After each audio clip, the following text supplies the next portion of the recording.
Welcome to my channel, or welcome back.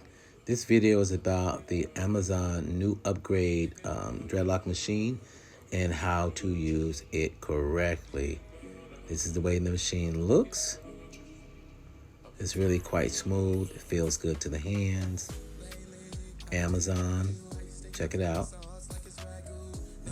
So you have your hair and you get started.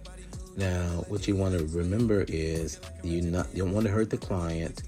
You want the client to be comfortable, and you want to use the machine probably about 2 inches or 1.5 inches away from the scalp.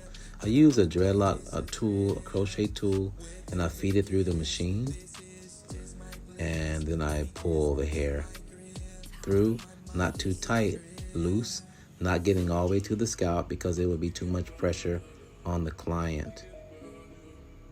Pull it through, making sure that the client is comfortable, and then I start the machine. And when I start the machine, I just go back and forth. I either rotate the machine or I rotate the hair.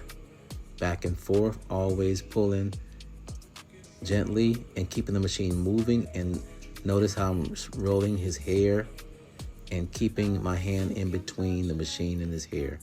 So that was about 3 or 4 passes, and boom, there you go. Keeping the hair or the machine rotating so that it doesn't stop. So there you have a full lock, and we can either twist it, we can do interlocking, whatever style of tightening that you use. That is your lock within less than like 30 seconds. Please like, subscribe, share, and tell about, 40,000 friends. Peace.